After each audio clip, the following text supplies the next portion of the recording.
성경 통독 18일차 마르코복음 14장에서 16장 시편 16편을 읽겠습니다. 성부와 성자와 성령의 이름으로 아멘. 하늘에 계신 우리 아버지, 아버지의 이름이 거룩히 빛나시며 아버지의 나라가 오시며 아버지의 뜻이 하늘에서와 같이 땅에서도 이루어지소서. 오늘 저희에게 일용할 양식을 주시고 저희에게 잘못한 일을 저희가 용서하오니 저희 죄를 용서하시고 저희를 유혹에 빠지지 않게 하시고 악에서 구하소서. 아멘. 마르코복음서 14장. 파스카와 무교절 이틀 전이었다.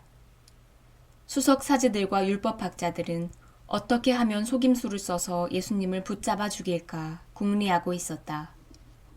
그러면서 백성이 소동을 일으킬지 모르니 축제 기간에는 안 된다 하고 말하였다.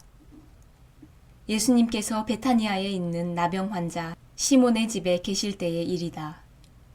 마침 식탁에 앉아 계시는데 어떤 여자가 값비싼 순나르드 향유가 든 옥합을 가지고 와서 그 옥합을 깨트려 그분 머리에 향유를 부었다. 몇 사람이 불쾌해하며 저희끼리 말하였다. 왜 저렇게 향유를 허투루 쓰는가? 저 향유를 300데나리온 이상에 팔아 그 돈을 가난한 이들에게 나누어 줄 수도 있을 터인데. 그러면서 그 여자를 나무랐다. 예수님께서 이르셨다. 이 여자를 가만두어라. 왜 괴롭히느냐? 이 여자는 나에게 좋은 일을 하였다. 사실 가난한 이들은 늘 너희 곁에 있으니 너희가 원하기만 하면 언제든지 그들에게 잘해줄 수 있다. 그러나 나는 늘 너희 곁에 있지는 않을 것이다. 이 여자는 자기가 할 수 있는 일을 하였다. 내 장례를 위하여 미리 내 몸에 향유를 바른 것이다. 내가 진실로 너희에게 말한다. 온 세상 어디든지 복음이 선포되는 곳마다 이 여자가 한 일도 전해져서 이 여자를 기억하게 될 것이다. 12제자 가운데 하나인 유다 이스카리옷이 예수님을 수석 사제들에게 팔아넘기려고 그들을 찾아갔다. 그들은 그의 말을 듣고 기뻐하며 그에게 돈을 주기로 약속하였다. 그래서 유다는 예수님을 넘길 적당한 기회를 노렸다. 무교절 첫날, 곧 파스카 양을 잡는 날에 제자들이 예수님께 스승님께서 잡수실 파스카 음식을 어디에 가서 차리면 좋겠습니까? 하고 물었다. 그러자 예수님께서 제자 2사람을 보내며 이르셨다. 도성 안으로 가거라. 그러면 물동이를 메고 가는 남자를 만날 터이니 그를 따라가거라. 그리고 그가 들어가는 집의 주인에게 스승님께서 내가 제자들과 함께 파스카 음식을 먹을 내 방이 어디 있느냐 하고 물으십니다 하여라. 그러면 그 사람이 이미 자리를 깔아 준비된 큰 2층 방을 보여줄 것이다. 거기에다 차려라. 제자들이 떠나 도성 안으로 가서 보니 예수님께서 일러주신 그대로였다. 그리하여 그들은 파스카 음식을 차렸다. 저녁 때가 되자 예수님께서 제자들과 함께 그곳으로 가셨다. 그들이 식탁에 앉아 음식을 먹고 있을 때에 예수님께서 말씀하셨다. 내가 진실로 너희에게 말한다. 너희 가운데 한 사람, 나와 함께 음식을 먹고 있는 자가 나를 팔아넘길 것이다. 그러자 그들은 근심하며 차례로 저는 아니겠지요 하고 묻기 시작하였다. 예수님께서 그들에게 이르셨다. 그는 12 가운데 하나로서 나와 함께 같은 대접에 빵을 적시는 사람이다. 사람의 아들은 자기에 관하여 성경에 기록된 대로 떠나간다. 그러나 불행하여라. 사람의 아들을 팔아넘기는 그 사람. 그 사람은 차라리 태어나지 않았더라면 자신에게 더 좋았을 것이다. 그들이 음식을 먹고 있을 때에 예수님께서 빵을 들고 찬미를 드리신 다음 그것을 떼어 제자들에게 주시며 말씀하셨다. 받아라. 이는 내 몸이다. 또 잔을 들어 감사를 드리신 다음 제자들에게 주시니 모두 그것을 마셨다. 그때 예수님께서 그들에게 이르셨다. 이는 많은 사람을 위하여 흘리는 내 계약의 피다. 내가 진실로 너희에게 말한다. 내가 하느님 나라에서 새 포도주를 마실 그날까지 포도나무 열매로 빚은 것을 결코 다시는 마시지 않겠다. 그들은 찬미가를 부르고 나서 올리브 산으로 갔다. 예수님께서 제자들에게 말씀하셨다. 너희는 모두 떨어져 나갈 것이다. 성경에 내가 목자를 치리니 양들이 흩어지리라고 기록되어 있다. 그러나 나는 되살아나서 너희보다 먼저 갈릴레아로 갈 것이다. 그러자 베드로가 예수님께 말하였다. 모두 떨어져 나갈지라도 저는 그러지 않을 것입니다. 예수님께서 그에게 말씀하셨다. 내가 진실로 너에게 말한다. 오늘 이 밤 닭이 2번 울기 전에 너는 3번이나 나를 모른다고 할 것이다. 그러자 베드로가 더욱 힘주어 장담하였다. 스승님과 함께 죽는 한이 있더라도 저는 결코 스승님을 모른다고 하지 않겠습니다. 다른 이들도 모두 그렇게 말하였다. 그들은 겟세마니라는 곳으로 갔다. 예수님께서는 제자들에게 내가 기도하는 동안 너희는 여기에 앉아 있어라 하고 말씀하신 다음 베드로와 야고보와 요한을 데리고 가셨다. 그분께서는 공포와 번민에 휩싸이기 시작하셨다. 그래서 그들에게 내 마음이 너무 괴로워 죽을 지경이다. 너희는 여기에 남아서 깨어 있어라 하고 말씀하셨다. 그런 다음 앞으로 조금 나아가 땅에 엎드리시어 하실 수만 있으면 그 시간이 당신을 비켜가게 해주십사고 기도하시며 이렇게 말씀하셨다. 아빠, 아버지께서는 무엇이든 하실 수 있으시니 이 잔을 저에게서 거두어 주십시오. 그러나 제가 원하는 것을 하지 마시고 아버지께서 원하는 것을 하십시오. 그러고 나서 돌아와 보시니 제자들은 자고 있었다. 그래서 베드로에게 시몬아 자고 있느냐? 1시간도 깨어 있을 수 없더란 말이냐? 너희는 유혹에 빠지지 않도록 깨어 기도하여라. 마음은 간절하나 몸이 따르지 못한다 하시고 다시 가셔서 같은 말씀으로 기도하셨다. 그리고 다시 와보시니 그들은 여전히 눈이 무겁게 내리감겨 자고 있었다. 그래서 제자들은 그분께 무슨 말씀을 드려야 할지 몰랐다. 예수님께서는 3번째 오셔서 그들에게 말씀하셨다. 아직도 자고 있느냐? 아직도 쉬고 있느냐? 이제 되었다. 시간이 되어 사람의 아들은 죄인들의 손에 넘어간다. 일어나 가자. 보라, 나를 팔아넘길 자가 가까이 왔다. 그러자 곧 예수님께서 아직 말씀하고 계실 때에 12제자 가운데 하나인 유다가 다가왔다.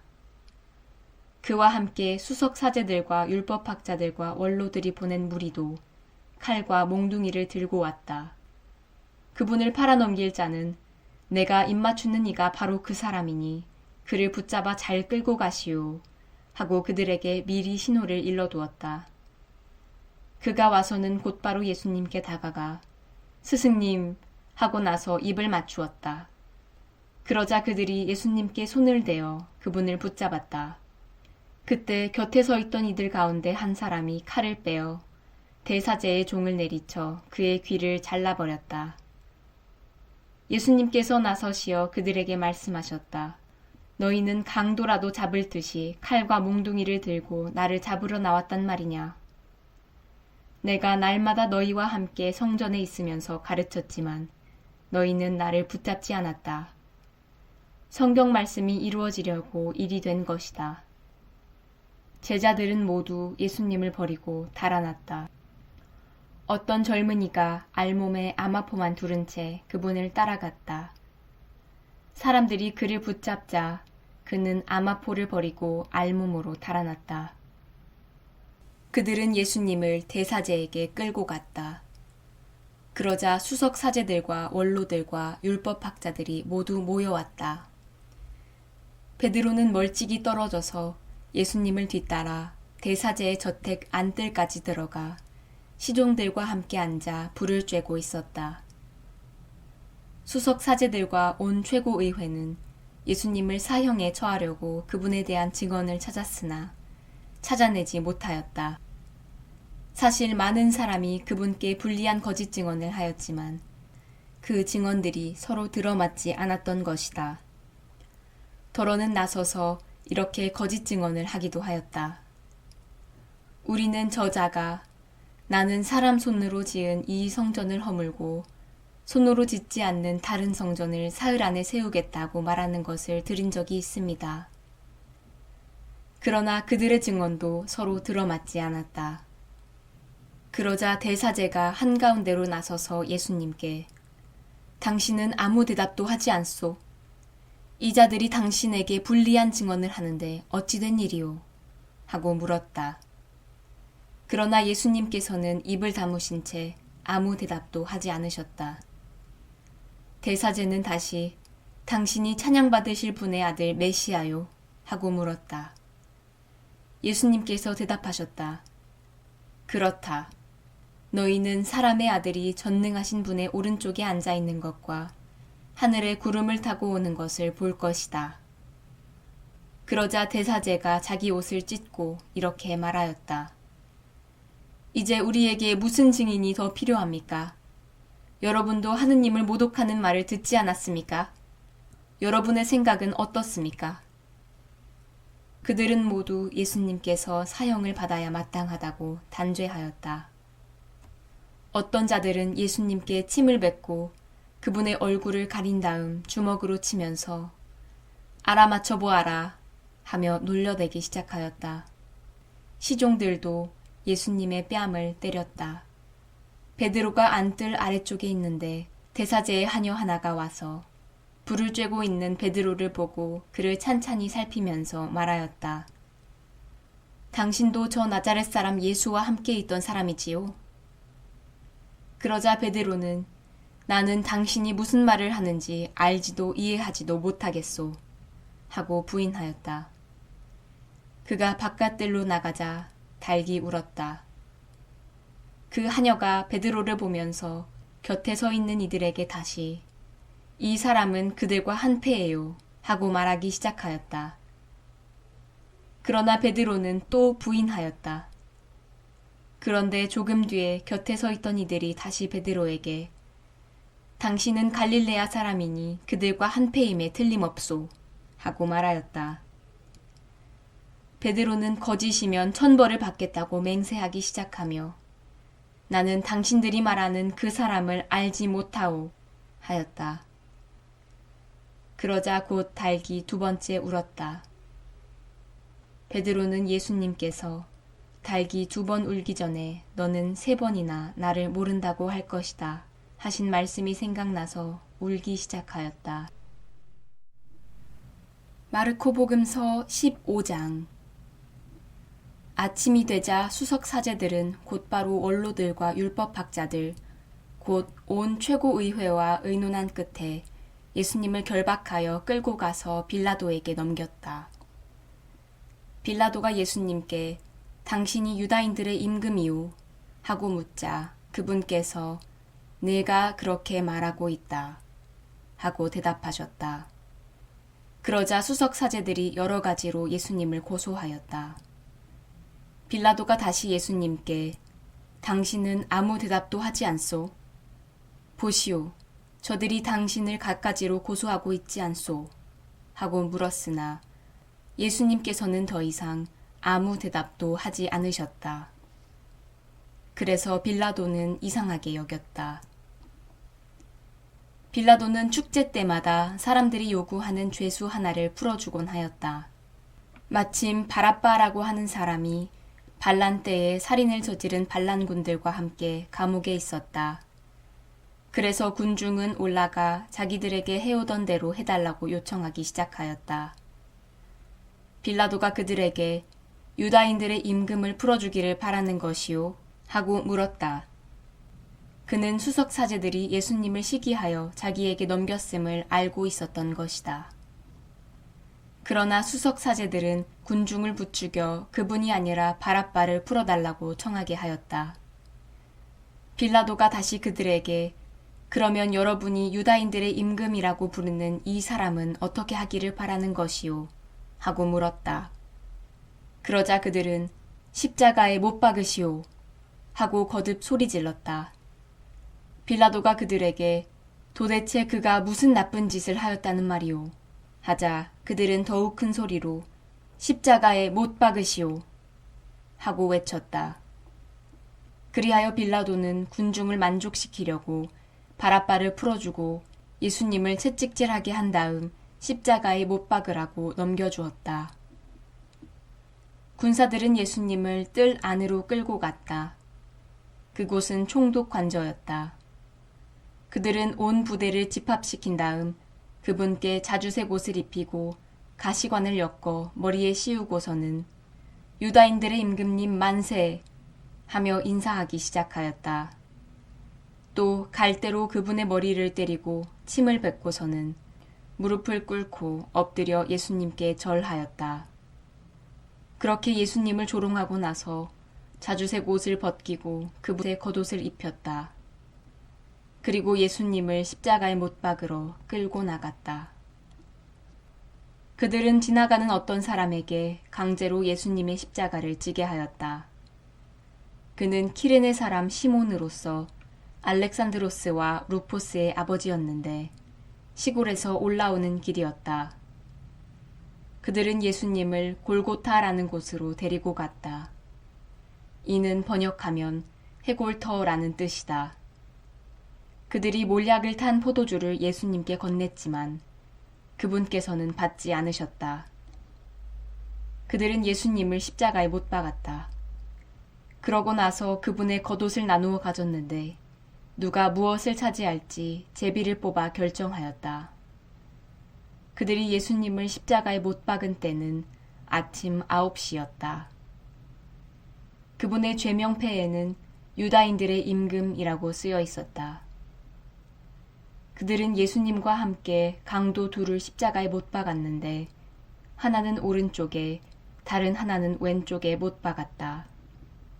그리하여 그는 죄인들 가운데 하나로 헤아려졌다는 성경 말씀이 이루어졌다. 지나가는 자들이 머리를 흔들며 그분을 이렇게 모독하였다. 저런 성전을 허물고 사흘 안에 다시 짓겠다더니 십자가에서 내려와 너 자신이나 구해보아라. 수석 사제들도 이런 식으로 율법학자들과 함께 조롱하며 서로 말하였다. 다른 이들은 구원하였으면서 자신은 구원하지 못하는군. 우리가 보고 믿게 이스라엘의 임금 메시아는 지금 십자가에서 내려와 보시지. 예수님과 함께 십자가에 못 박힌 자들도 그분께 비아냥거렸다. 낮 12시가 되자 어둠이 온 땅에 덮여 오후 3시까지 계속되었다. 오후 3시에 예수님께서 큰 소리로 엘로이 엘로이 레마 사박타니 하고 부르짖으셨다. 이는 번역하면 저의 하느님 저의 하느님 어찌하여 저를 버리셨습니까? 라는 뜻이다. 곁에 서 있던 자들 가운데 몇이 이 말씀을 듣고 저것 봐 엘리야를 부르네 하고 말하였다. 그러자 어떤 사람이 달려가서 해면을 신 포도주에 적신 다음 갈대에 꽂아 예수님께 마시라고 갖다 대며 자 엘리야가 와서 그를 내려주나 봅시다 하고 말하였다. 예수님께서는 큰 소리를 지르시고 숨을 거두셨다. 그때의 성전 휘장이 위에서 아래까지 2갈래로 찢어졌다. 그리고 예수님을 마주보고 서 있던 백인 대장이 그분께서 그렇게 숨을 거두시는 것을 보고 참으로 이 사람은 하느님의 아드님이셨다 하고 말하였다. 여자들도 멀리서 지켜보고 있었는데 그들 가운데에는 마리아 막달레나, 작은 야고보와 요새의 어머니 마리아, 그리고 살로메가 있었다. 그들은 예수님께서 갈릴레아에 계실 때에 그분을 따르며 시중들던 여자들이었다. 그 밖에도 예수님과 함께 예루살렘에 올라온 다른 여자들도 많이 있었다. 이미 저녁 때가 되어 있었다. 그날은 준비일, 곧 안식일 전날이었으므로 아리마테아 출신 요셉이 빌라도에게 당당히 들어가 예수님의 시신을 내달라고 청하였다. 그는 명망 있는 의회 의원으로서 하느님의 나라를 열심히 기다리던 사람이었다. 빌라도는 예수님께서 벌써 돌아가셨을까 의아하게 생각하여 백인대장을 불러 예수님께서 돌아가신 지 오래되었느냐고 물었다. 빌라도는 백인대장에게 알아보고 나서 요셉에게 시신을 내주었다.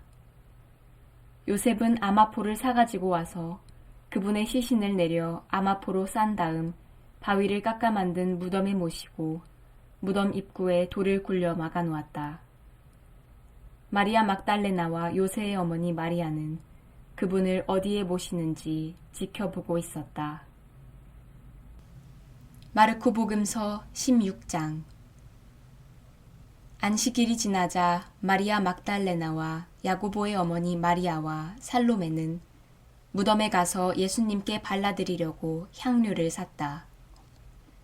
그리고 주간 첫날 매우 이른 아침 해가 떠오를 무렵에 무덤으로 갔다. 그들은 누가 그 돌을 무덤 입구에서 굴려내 줄까요? 하고 서로 말하였다. 그러고는 눈을 들어 바라보니 그 돌이 이미 굴려져 있었다. 그것은 매우 큰 돌이었다. 그들이 무덤에 들어가 보니 웬 젊은이가 하얗고 긴 겉옷을 입고 오른쪽에 앉아 있었다. 그들은 깜짝 놀랐다. 젊은이가 그들에게 말하였다. 놀라지 마라. 너희가 십자가에 못 박히신 나자렛 사람 예수님을 찾고 있지만 그분께서는 되살아나셨다. 그래서 여기에 계시지 않는다. 보아라, 여기가 그분을 모셨던 곳이다. 그러니 가서 제자들과 베드로에게 이렇게 일러라. 예수님께서는 전에 여러분에게 말씀하신 대로 여러분보다 먼저 갈릴레아로 가실 터이니 여러분은 그분을 거기에서 뵙게 될 것입니다. 그들은 무덤에서 나와 달아났다. 덜덜 떨면서 겁에 질렸던 것이다. 그들은 두려워서 아무에게도 말을 하지 않았다. 예수님께서는 주간 첫날 새벽에 부활하신 뒤 마리아 막달레나에게 처음으로 나타나셨다. 그는 예수님께서 7 마귀를 쫓아주신 여자였다. 그 여자는 예수님과 함께 지냈던 이들이 슬퍼하며 울고 있는 곳으로 가서 그들에게 이 소식을 전하였다. 그러나 그들은 예수님께서 살아계시며 그 여자에게 나타나셨다는 말을 듣고도 믿지 않았다. 그 뒤 그들 가운데 2 사람이 걸어서 시골로 가고 있을 때 예수님께서 다른 모습으로 그들에게 나타나셨다. 그래서 그들이 돌아가 다른 제자들에게 알렸지만 제자들은 그들의 말도 믿지 않았다. 마침내 11 제자가 식탁에 앉아 있을 때에 예수님께서 나타나셨다. 그리고 그들의 불신과 완고한 마음을 꾸짖으셨다. 되살아난 당신을 본 이들의 말을 그들이 믿지 않았기 때문이다. 예수님께서는 이어서 그들에게 이르셨다. 너희는 온 세상에 가서 모든 피조물에게 복음을 선포하여라. 믿고 세례를 받는 이는 구원을 받고 믿지 않는 자는 단죄를 받을 것이다. 믿는 이들에게는 이러한 표징들이 따를 것이다. 곧 내 이름으로 마귀들을 쫓아내고 새로운 언어들을 말하며 손으로 뱀을 집어들고 독을 마셔도 아무런 해도 입지 않으며 또 병자들에게 손을 얹으면 병이 나을 것이다. 주 예수님께서는 제자들에게 말씀하신 다음 승천하시어 하느님 오른쪽에 앉으셨다. 제자들은 떠나가서 곳곳에 복음을 선포하였다. 주님께서는 그들과 함께 일하시면서 표징들이 뒤따르게 하시어 그들이 전하는 말씀을 확증해 주셨다. 그 여자들은 자기들에게 분부하신 모든 것을 베드로와 그 동료들에게 간추려서 이야기해 주었다. 그 뒤에 예수님께서도 친히 그들을 통하여 동쪽에서 서쪽에 이르기까지 영원한 구원을 선포하는 거룩한 불멸의 말씀이 두루 퍼져나가게 하셨다. 아멘. 시편 16편. 믹탐 다윗. 하느님, 저를 지켜주소서. 당신께 피신합니다. 주님께 아뢰입니다. 당신은 저의 주님, 저의 행복 당신밖에 없습니다. 이 땅에 있는 거룩한 이들과 위대한 이들에게 저의 온 마음이 쏠립니다. 다른 신들을 붙쫓는 자들의 고통이 크기에 저는 그 신들에게 피의 제사를 바치지 않으며 그 이름들을 제 입술에 올리지도 않습니다. 제가 받을 몫이며 제가 마실 잔이신 주님, 당신께서 저의 제비를 쥐고 계십니다. 저의 차지로 좋은 땅 위에 측량줄 내려지니 저의 재산에 제 마음 흐뭇합니다. 저를 타일러 주시는 주님을 찬미하니 밤에도 제 양심이 저를 일깨웁니다. 언제나 주님을 제 앞에 모시어 당신께서 제 오른쪽에 계시니 저는 흔들리지 않으리이다. 그러기에 제 마음 기뻐하고 제 영혼이 뛰놀며 제 육신마저 편안히 쉬리이다. 당신께서는 제 영혼을 저승에 버려두지 않으시고 당신께 충실한 이는 구렁을 아니 보게 하십니다. 당신께서 저에게 생명의 길을 가르치시니 당신 면전에서 넘치는 기쁨을 당신 오른쪽에서 길이 평안을 누리리이다. 영광이 성부와 성자와 성령께 처음과 같이 이제와 항상 영원히 아멘. 성부와 성자와 성령의 이름으로 아멘.